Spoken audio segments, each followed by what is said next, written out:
मुझे मीडिया कर्मियों ने 4-5 बार पूछ भी लिया कि आप क्या महसूस करती हैं कि हेमंत सोरेन जी यहाँ नहीं है।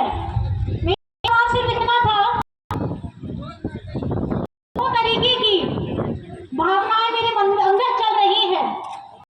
एक भावना जो शारीरिक तौर पे 4 दीवारी के अंदर में है, 5 जेल के अंदर में है, और उस शरीर को जिसका मालिक है हेमंत सोरेन, उसको आपने जेल में करके रखा है। लेकिन इस साथ हेमंत सोरेन की जो सोच रही है, वो सोच को आप कभी बंद नहीं कर पाएंगे। यहाँ एक एक कर्मठ जन, महिला वर्ग, बेटी, बेटा, बड़े बुजुर्ग जितने भी खड़े हैं यहाँ पे, वो सारे के सारे हेमंत सोरेन हैं। हेमंत सोरेन की सोच को कोई रोक नहीं सकता। 4 दीवारी तो बहुत छोटी सी चीज है। आप जोर से मेरे साथ नारा लगाइए, हेमंत सोरेन जिंदाबाद, हेमंत सोरेन जिंदाबाद, हेमंत सोरेन जिंदाबाद। जेल का ताला टूटेगा, जेल का ताला टूटेगा। हाथ उठा के बोलिए, जेल का ताला टूटेगा, जेल का ताला टूटेगा, जेल का ताला टूटेगा, जेल का ताला टूटेगा, जेल का ताला टूटेगा। आज इस भावना को आप कई महीनों से अपने अंदर में दबा रखे भी होंगे।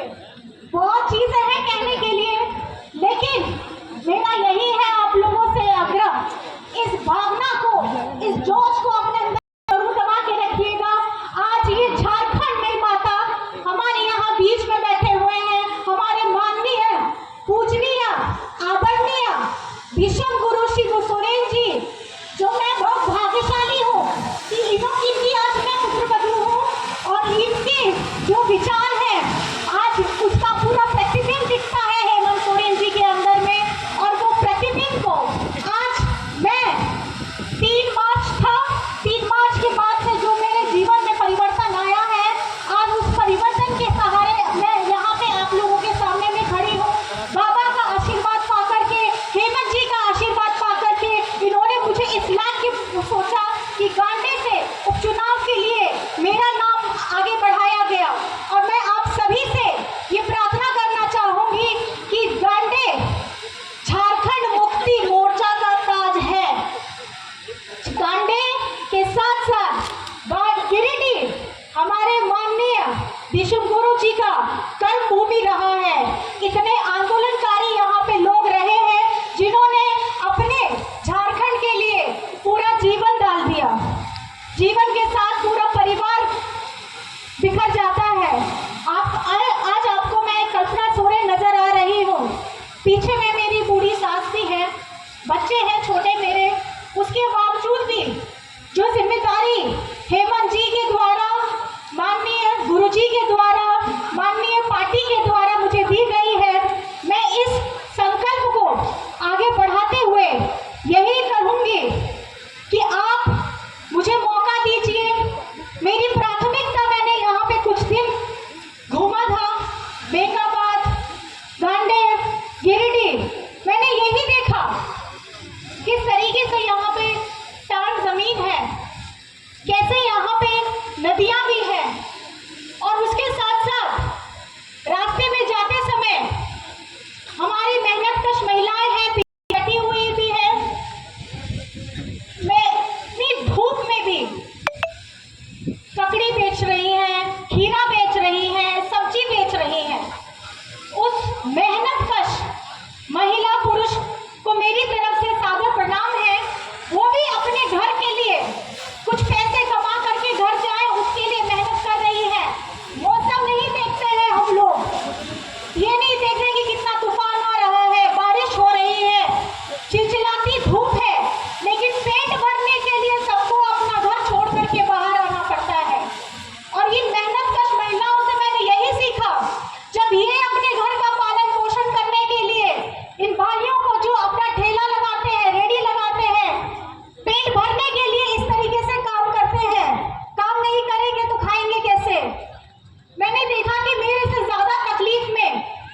महिलाएं बहनें हैं, दीदी है, माँ है, बाबा है, तो उनके इस चित्रण को मेरे दिमाग में आया। मैंने यही सोचा कि मैं, अगर मुझे यहाँ से मौका दिया जाए तो मैं क्या करूँगी।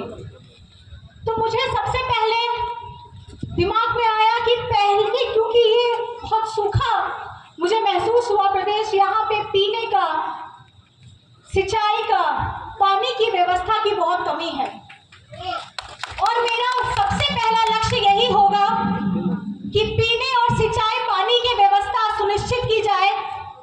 और यहाँ पे, क्योंकि मैं रास्ते से गुजर रही थी, पिछली बार जब आई थी तो मैंने एक किसान से मिला, तो किसान, नाम तो मुझे याद नहीं है क्या थे, कुछ कोई वर्मा जी करके थे।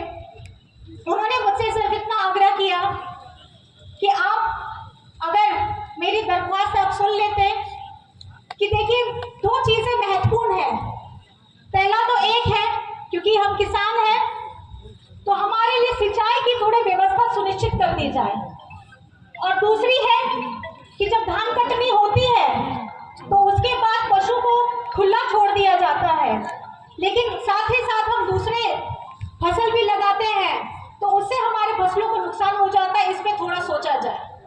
तो मैं यही चीज सोचते सोचते आ रही थी कि बहुत सारे काम है यहाँ करने के लिए, पहले भी काम होते आए हैं, लेकिन जिस तरीके से हमारा यहाँ वातावरण बढ़ रहा है, यहाँ पर में जलवायु परिवर्तित हो रहा है, पानी का, बिजली का, आपके बच्चों के लिए पढ़ाई का, इस पे मुझे काम करने का जरूरत है।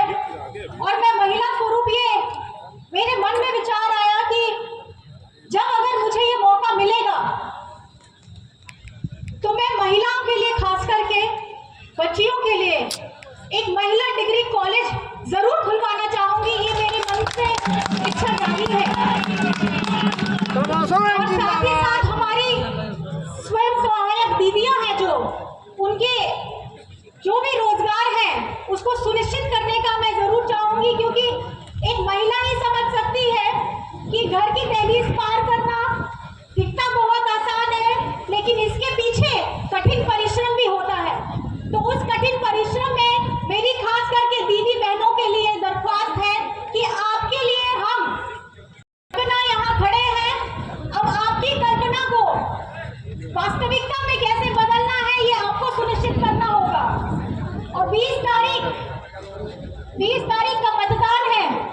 आपको, मुझे जेएमएम गठबंधन की तरफ से हमारे यहाँ के छाप तीर धनुष में वोट डालना है, जिससे आप मुझे मजबूती दीजिएगा, और मैं मजबूत होंगी तो मैं आप सबको भी मजबूत करूंगी। और ये सपना सिर्फ हेमंत जी का नहीं है,